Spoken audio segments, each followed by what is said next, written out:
Selamat siang. Assalamualaikum warahmatullahi wabarakatuh. Waalaikumsalam warahmatullahi wabarakatuh. Sebelumnya perkenalan dulu, nama saya Zulfikar Faris Ajis. Saya di sini selaku bendahara atau kaur keuangan Kelurahan Bendung. Kalau di sini itu penamaan yang baru itu adalah Danarto. Nah, Danarto itu adalah kaur keuangan di lembaga kelurahan. Jadi sebelum kita mengenal lebih jauh apa itu keuangan desa, Pak, ya. Nah, jadi alangkah lebih baiknya kita tahu terlebih dahulu apa itu keuangan desa.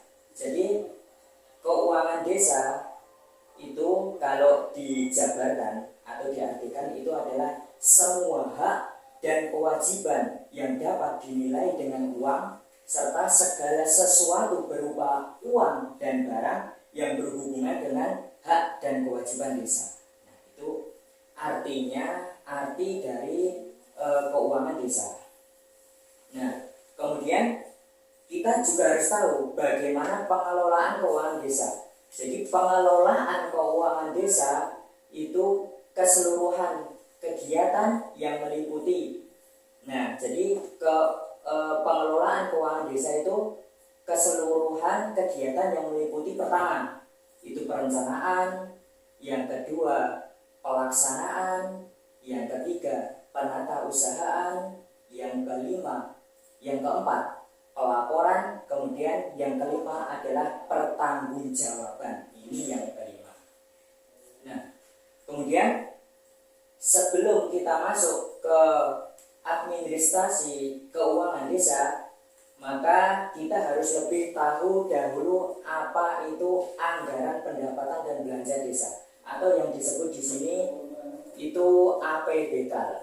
Nah, jadi seluruh keuangan desa, entah itu pendapatan, entah itu belanja, entah itu pengeluaran, itu semuanya tercantum dalam anggaran pendapatan dan belanja desa atau yang disebut APBK.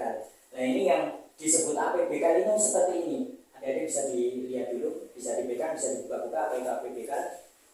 Nah, jadi saya jelaskan apa itu APBK. Itu kalau APBK di Kelurahan itu sebagai kitab pedoman untuk pelaksanaan kegiatan dalam 1 tahun anggaran ini. Jadi itu kitab suci gitulah. Kitab suci dalam 1 tahun ini. Nah, kemudian APBK itu adalah rencana keuangan tahunan pemerintah desa. Itu rencana tahunan. Adik-adik. Itu rencana tahunan. Jadi rencana dalam 1 tahun itu semua tercantum di dalam APBK itu. Nah, kemudian APBK itu bagaimana? Kita kembali lagi ke keuangan tadi. Jadi yang megang keuangan, kekuasaan keuangan kelurahan itu adalah kepala desa yang namanya adalah PKPKD. Apa itu PKPKD? Pemegang kekuasaan pengelolaan keuangan desa. Nah, itu. Kemudian yang megang kekuasaan Pak Lurah. Terus pelaksananya siapa? Pelaksananya adalah perangkat desa.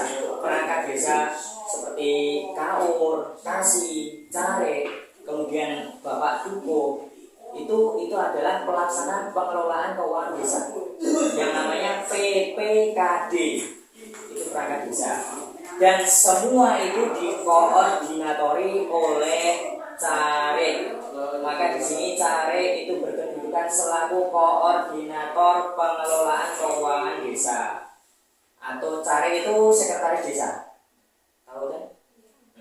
Nah, Care itu sekretaris desa. Kemudian kita kembali ke APBK lagi atau APBD desa, APBDes gitu lah. APBK yang itu merupakan dasar pengelolaan keuangan desa dalam masa tahun anggaran.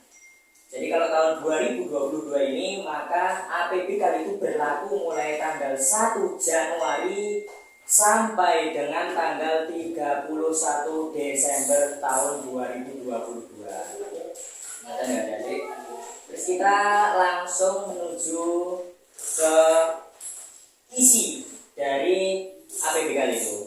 Jadi APBK anggaran pendapatan dan belanja kelurahan, namanya itu yang dipegang itu pertama itu terdiri dari pendapatan desa. Pendapatan desa yang pertama, yang kedua adalah belanja desa, yang ketiga adalah pembiayaan desa. Coba saya bukakan di sini.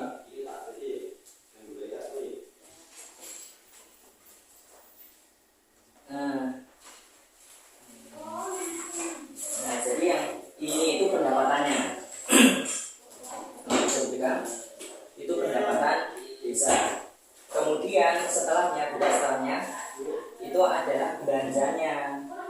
Kemudian nanti yang terakhir setelah berbagai belanja itu nanti ada pembiayaan desa. Itu yang ketiga. APBK terdiri dari 3 itu.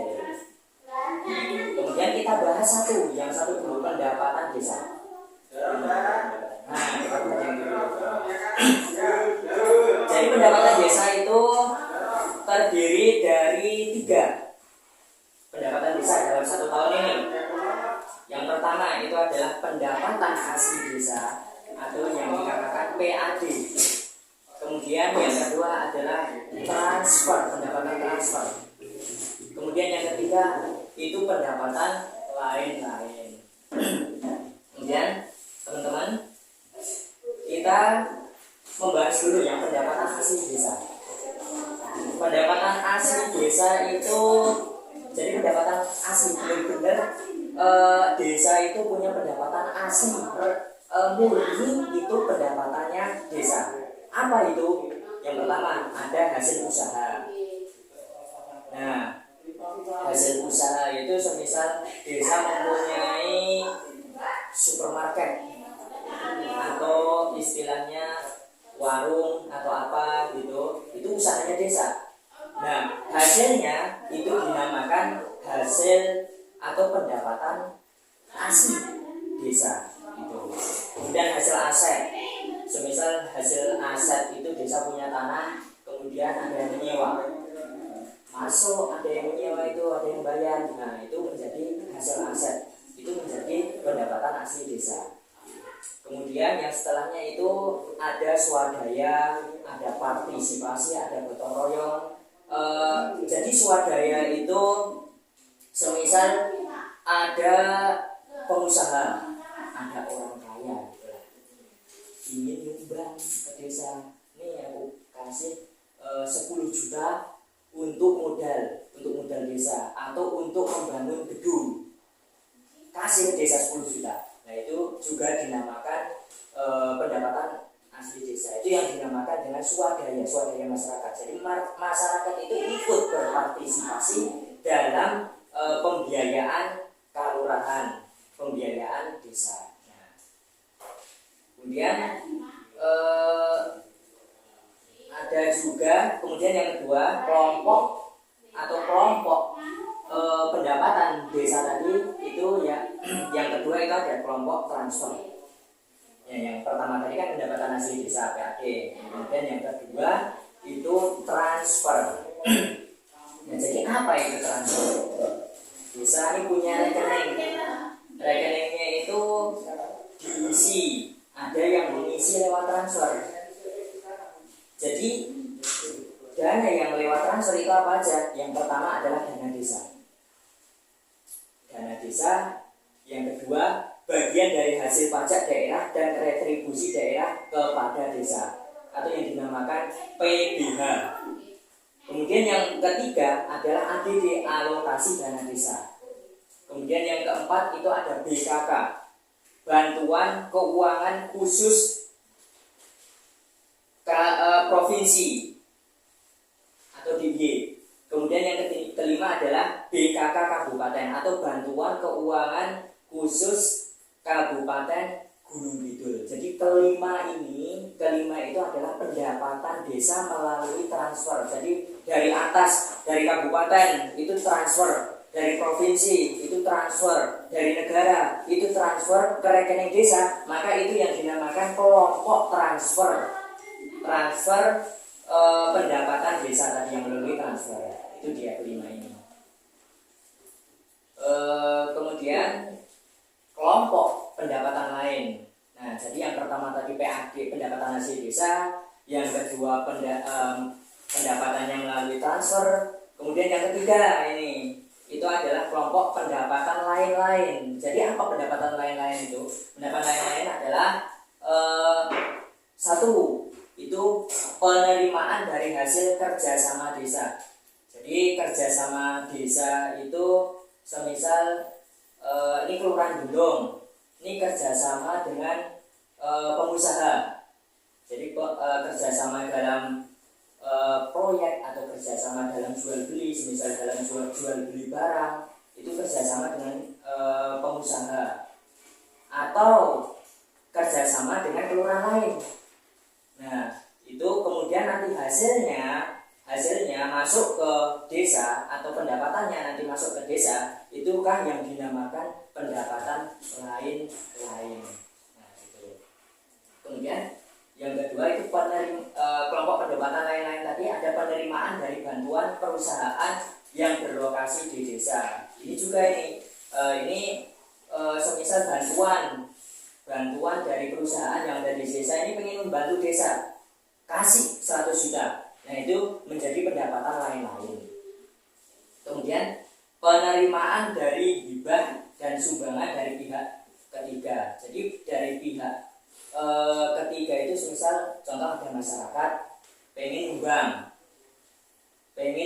ke desa, kasih 50 juta. Nah, itu menjadi pendapatan desa.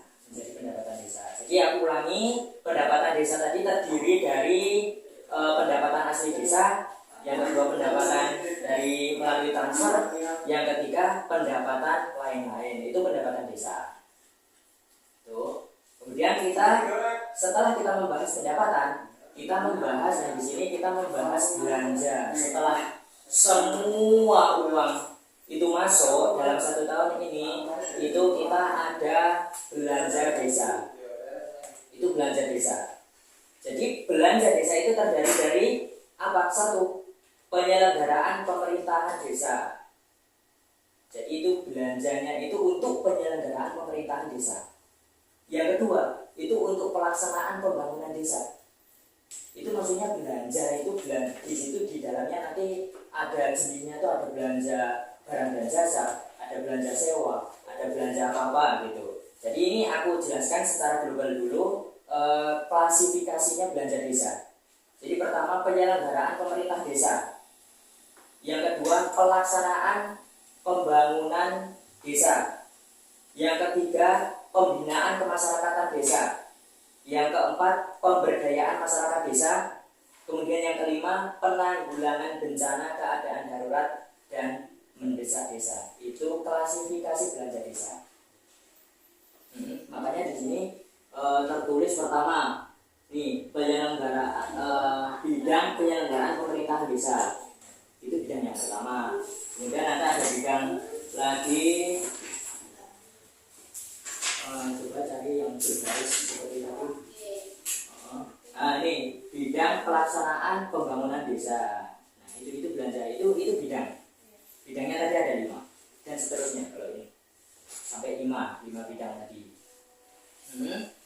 Kemudian setelah kita tahu klasifikasi atau dari kelima bidang belanja desa tadi, kita harus tahu jenisnya, jenis belanja itu. Jadi jenis belanja itu ada 4. Yang pertama itu belanja pegawai. Ya, kelima tadi itu pokoknya dibagi menjadi 4 jenis. Yang pertama belanja pegawai. Nah, jadi belanja pegawai itu seperti siltap atau penghasilan tetap atau tunjangan itu namanya belanja pegawai. Kalau di sini nggak ada. Jadi di sini kelima bidang tadi itu dibagi menjadi jenisnya menjadi 5. Nah, Jadi ada belanja pegawai. Yang kedua itu ada belanja barang dan jasa. Jadi belanja barang dan jasa itu ada belanja kayak meja. Nah ini barang atau ini. Terus ada jasa. Jasa itu kita mempekerjakan orang. Kita bayar jasanya dia. Nah itu namanya belanja barang dan jasa. Nah yang namanya belanja barang dan jasa itu tuh intinya barang dipakai habis. Jadi belanja barang dan jasa seperti belanja pulpen, terus belanja tinta, terus belanja makan dan minum, itu kan barang yang dipakai habis. Nah, barang yang dipakai habis itu gimana? Jadi barang yang tidak lebih, kegunaannya itu tidak lebih dari 12 bulan atau di bawah 12 bulan, itu yang dinamakan belanja barang dan jasa. Jadi tidak lebih dari 12 bulan. Kemudian belanja modal yang ketiga. Jenis belanja tadi itu ada, yang ketiga adalah belanja modal. Kalau belanja modal itu awet sampai bertahun-tahun, puluhan tahun. Jadi lebih dari 12 bulan. Contohnya apa? Belanja modal itu adalah belanja bangunan, kita aja gampangnya. Jadi kita membangun kantor, terus kita membangun perpustakaan, kita membangun ruang rapat. Nah ini itu yang dinamakan belanja modal. Karena apa? Kegunaannya lebih dari 12 bulan, awet sampai seumur hidup. Nah kemudian belanja tidak terduga. Ini adalah belanja tidak terduga. Maka apa itu belanja tidak terduga? Belanja tidak terduga itu kalau semisal tiba-tiba ada gempa bumi, terus tiba-tiba ada tsunami, atau tiba-tiba ada bencana-bencana badai yang lainnya gitu. Jadi itulah yang dinamakan penanggulangan bencana dan keadaan darurat. Jadi penanggulangan bencana itu kalau semisal ada yang butuh bantuan atau apa gitu, terus desa itu maka mengeluarkan belanja yang namanya belanja tidak terduga, belanja untuk penanggulangan bencana itu ya. Nah itu jenis belanja. Kemudian kita masuk yang tadi itu kan ada yang pertama Pak, yang tadi ada apa itu namanya pendapatan asli desa. Ini isi dari APBD, pendapatan desa. Nah itu pendapatan. Kemudian ada belanja.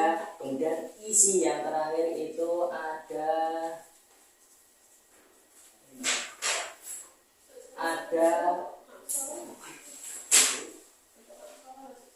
ini ada pembiayaan. Jadi pembiayaan itu adalah yang pertama ada penerimaan pembiayaan, ada pengeluaran pembiayaan. Jadi penerimaan pembiayaan itu adalah suatu yang kita terima tapi nanti akan kita biayakan kembali atau akan kita belanjakan kembali. Nah, kemudian ada pengeluaran pembiayaan. Di situ ada tulisannya kan? Nah, pengeluaran pembiayaan itu sesuatu yang kita keluarkan, tapi nanti suatu saat nanti itu akan kita terima kembali. Itu kelompok penerimaan pembiayaan tadi contohnya ada silpa, itu sisa kita pagu anggaran. Jadi silpa itu yang tahun lalu itu menjadi penerimaan di tahun ini. Silpa di tahun 2021 itu menjadi penerimaan di tahun ini. Silpa itu maksudnya sisa di tahun 2021.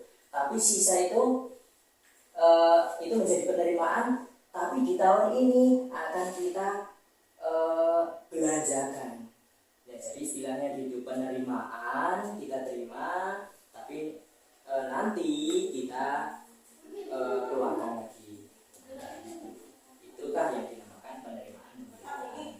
Yang pengeluaran tadi itu ada pembentukan dana cadangan, terus ada penyertaan negara. Itulah ada tulisannya yang di situ kelompok pengeluaran pembiayaan. Sebesar 20 juta.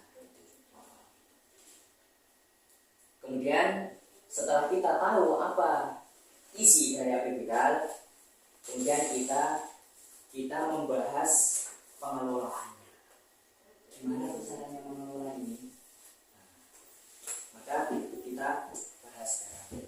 Pengelolaan keuangan desa itu satu, ada perencanaan. Yang kedua, ada pelaksanaan. Yang ketiga, ada penatausahaan. Yang keempat, ada pelaporan. Yang kelima, ada pertanggungjawaban. Kita bahas dari perencanaan dulu ya. Kita bahas dari perencanaan. Jadi perencanaan itu adalah merencanakan apa yang akan kita belanjakan dalam 1 tahun ini. Jadi perencanaan itu adalah penyusunan ini.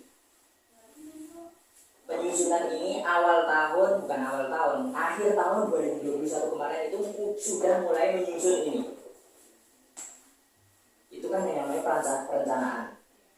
Nah, kemudian perencanaan, terus yang kedua itu pelaksanaan. Setelah ini jadi buku seperti ini, jadi kitab suci kelurahan, itu tinggal pelaksanaannya. Nah, yang dinamakan pelaksanaan itu yang melaksanakan siapa? Maka yang melaksanakan adalah kasih sama kaur. Kalau kasih di sini itu ada kesra, di sini ada ulu-ulu atau bagian pembangunan, ada jogoboyo bagian keamanan, itu yang melaksanakan. Kalau yang di sini yang kaur, kepala urusan itu ada Danarto ada bendahara. Terus di sini ada tata laksana, kemudian ada pamrekto bagian perencanaan. Itu pelaksana kegiatan yang melaksanakan ini. Bisa dibuka. Nah, contohnya seperti ini.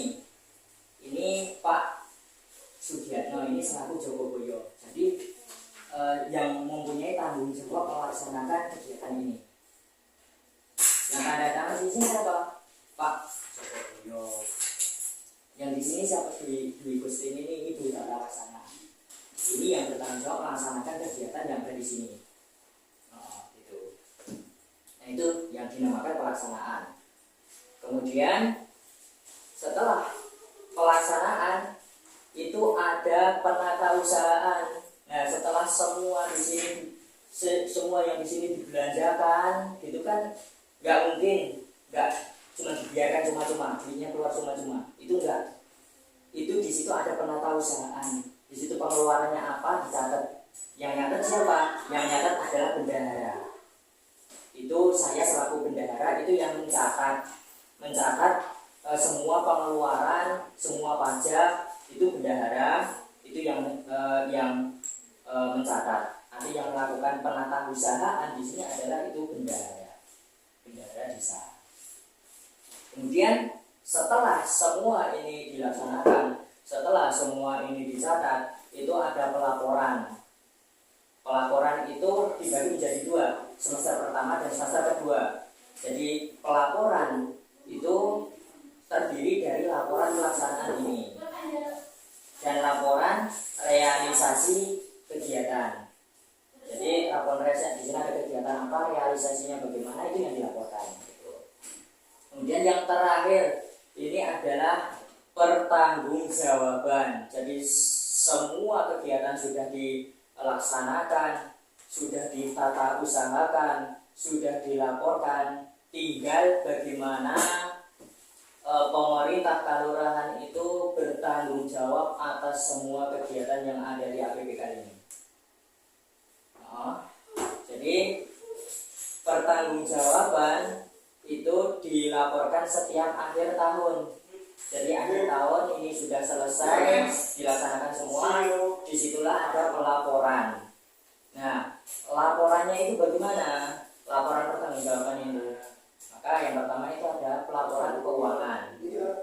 Kemudian laporan realisasi kegiatan dan daftar program sektoral atau program daerah dan program lain-lain yang masuk ke desa.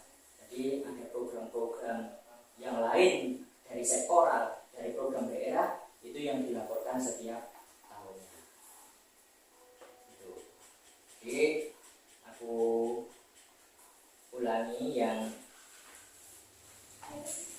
Jadi sampai di sini ya, adik-adik. Jadi itulah administrasi keuangan desa itu seperti itu. Jadi yang terakhir agar ini yang pokok ini. Jadi biar tahu apa itu keuangan desa. Jadi di sini aku ulangi semua hak dan kewajiban yang dapat dinilai dengan uang serta segala sesuatu berupa uang dan barang yang berhubungan dengan hak dan kewajiban desa. Itulah yang dinamakan dengan keuangan desa. Jadi itulah keuangan desa. Sampai di sini ada pertanyaan? Sudah cukup ya. Waktu 26 menit. Saya cukupkan materi. Saya cukupkan sekian. Kami tutup. Wassalamualaikum.